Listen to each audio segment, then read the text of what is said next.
isso não é a verdadeira Páscoa.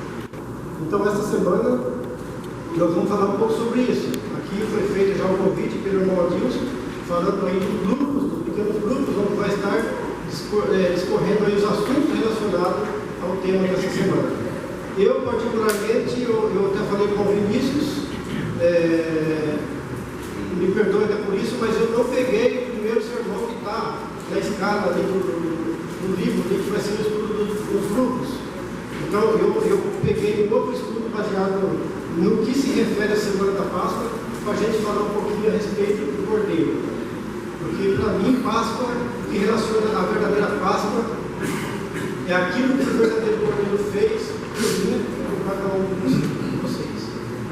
Então, nessa semana, se preparem, se programem para isso, para que você também possa participar desses grupos aí, onde tem certeza que vai fazer muita diferença na sua vida com relação à Páscoa.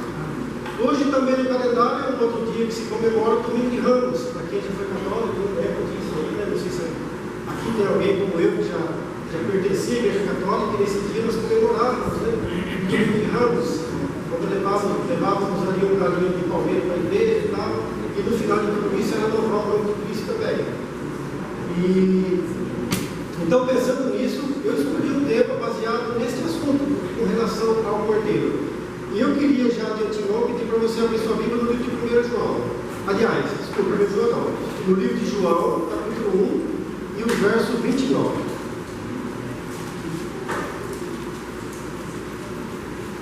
Livro de João, capítulo 1, o verso 29.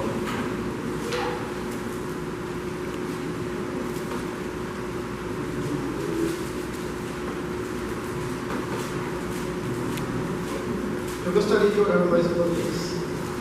Querido Deus, mais uma vez te agradecemos e te louvamos, porque é bom estar na tua presença. Amém. Onde juntos vamos estudar mais um pouco sobre a tua palavra. Amém. Com relação àquilo que o Senhor fez, que foi um grande sacrifício na cruz do Calvário pelos nossos pecados. Amém. Portanto, Senhor, neste momento ouviremos a tua palavra e vamos estudar um pouco sobre ela. Que o Senhor nos use, que o Senhor possa preencher o nosso coração nesta noite, segundo assim a tua vontade e o teu conhecimento.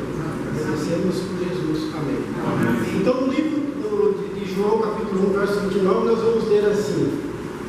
Talvez a sua tradução seja um pouco diferente, mas na minha a tradução é original, João Ferreira de Almeida. Então, a minha diz o seguinte, no verso 29. No dia seguinte, viu João Jesus que vinha para ele e disse: Eis o Cordeiro de Deus que tira o pecado do mundo. Então, esse verso aqui, talvez você já tenha ouvido trocentas vezes, falando sobre esse Cordeiro de Deus que tira o pecado do mundo. E aqui João, nós sabemos que é João Batista que está falando isso. João Batista, ele foi o precursor de Cristo, ele trabalhava preparando o caminho para Cristo. Então João Batista batizava as pessoas. E onde João Batista estava, multidões acompanhavam ele. João Batista tinha os discípulos também que estavam com ele. E João Batista então batizava as pessoas. Então, de Jerusalém, as regiões de Jerusalém e Judéia, ali as pessoas iam até o deserto, se encontrar com João Batista com a necessidade de ser batizado. E o texto que nós acabamos de ler, então, um dos momentos, né, do ministério de João Batista agora, ele olha para Jesus e diz: Eis o Cordeiro de Deus que tira o pecado do mundo. E eu fico pensando, eu penso, imagino a respeito deste relato, né? E desse Cordeiro sendo apresentado. Não era uma verdade lateral sobre esse Cordeiro. Não era algo que talvez, quem sabe, muitas pessoas naquela época já não tinham em mente a respeito desse Cordeiro. E essa verdade sobre esse Cordeiro, ela não só fazia parte do cristianismo, mas ela fazia parte, ou ela faz parte de uma história bíblica. Talvez você pense, a gente fala de uma história bíblica, mas se nós pensarmos direito, ela não é simplesmente uma história bíblica, mas a história do Cordeiro é uma história que abrange todo o universo, porque diz que o Cordeiro, esse plano do Cordeiro foi preparado desde a fundação do mundo. Então já estava preparado a vinda do Cordeiro. Então Jesus se coloca na palavra como, nós vemos muitas vezes a Bíblia falando sobre a porta. Jesus se coloca como uma água, como um bom pastor, como a videira, como o caminho, como a verdade, a vida, a ressurreição, o pão da vida, como a luz. Então, alguns adjetivos são ali colocados na vida de Cristo, do que Cristo era quando ele estava aqui sobre a terra. Mas agora, o João, que então é o precursor de Jesus, diz: este é o Cordeiro de Deus que tira o pecado. E quando nós vemos isso, nós pensamos que não é só esse relato onde fala a respeito do Cordeiro. Então eu queria falar com vocês a respeito de outros textos bíblicos que apresentam Jesus como Cordeiro. E a Bíblia dá esse relato desse Cordeiro. Então, quando nós vemos, por exemplo, o livro de Gênesis, e talvez se você quiser abrir, você abre, mas se não, eu vou falar aqui. Gênesis capítulo 22, ali, é mostrado o Cordeiro como sacrifício para duas pessoas, que foi no caso de Adão e Eva. Quando nós sabemos da história, que Adão e Eva, então, quando eles pecam, nós vimos na lição da escola sabatina, quando Adão e Eva pecam, ali então já surge a necessidade do quê? Da morte do Cordeiro.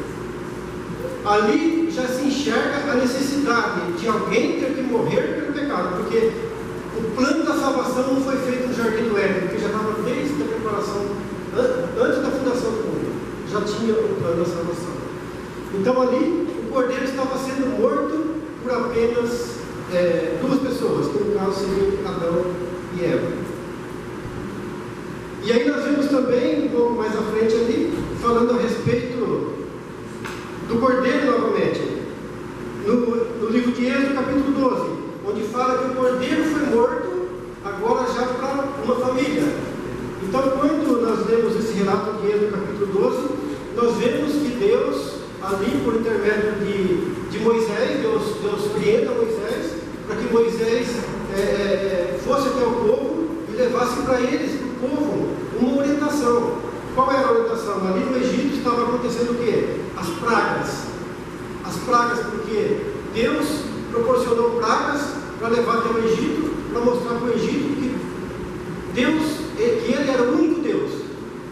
E os egípcios, como adoravam outros deuses, eles tinham que entender quem era realmente o grande Deus. Então, Deus destina as pragas porque o coração daquele povo endureceu, o coração do faraó endureceu, e as pragas vieram até o Egito. Mas nesse momento, na 10ª praga, nós vimos que a orientação é o seguinte: morreria então no Egito quem? A morte do primogênito. Todos os filhos primogênitos e a morte dos animais também, dos primogênitos dos animais, morreriam então nesse dia, se não fizesse conforme a orientação de Deus. E Deus então, ele diz para Moisés, e Moisés orienta o povo: tinha que ser morto um cordeiro, onde o sangue desse cordeiro era passado nos batentes das portas, e quando o anjo passasse e visse o sangue nas portas, o anjo então pouparia aquela família da morte do primogênito daquela família. Qual era a diferença desse povo que passou o sangue, a diferença de um outro povo? Simplesmente, a única diferença que distingue um povo do outro é da questão da obediência. Assim fizeram conforme Deus tinha orientado. Aquele povo que fez conforme Deus tinha orientado foi poupado do primogênito da família. Então ali Deus não salva só o casal, mas agora Deus salva uma família. Mas nós vemos também no mesmo livro de Gênesis, aliás, agora nós vamos ver Isaías capítulo 53, agora Deus, o Cordeiro, não simplesmente agora salva uma família, mas ele salva uma nação. Então, João capítulo 29 diz que, o texto diz assim: eis o Cordeiro de Deus que tira o pecado do mundo. Então, aqui, esta parte aqui nós vemos que não está dizendo no passado e nem no futuro, mas então, o texto está sendo utilizado então no presente. Eis o Cordeiro de Deus que tira o pecado do mundo. Não é no passado e nem no futuro, é no presente. E é interessante porque agora, depois desse texto, nós vemos que a Bíblia, quando vai para o livro de Apocalipse, ali ocorre então, mais uma vez falando sobre o Cordeiro, sentado no trono, tendo domínio sobre os séculos dos séculos. Então nós vemos que aqui, em poucas palavras, eu falei um pouco sobre o Cordeiro, começando de Gênesis e terminando de Apocalipse. Mas eu queria falar um pouco mais sobre isso. Eu queria dizer o seguinte, que em primeiro lugar, esse cordeiro ele tem uma identidade. João aponta para o cordeiro. Qual é a identidade desse cordeiro? Manso, humilde, sem defeito. Esse era o cordeiro de Deus que tinha o pecado do mundo.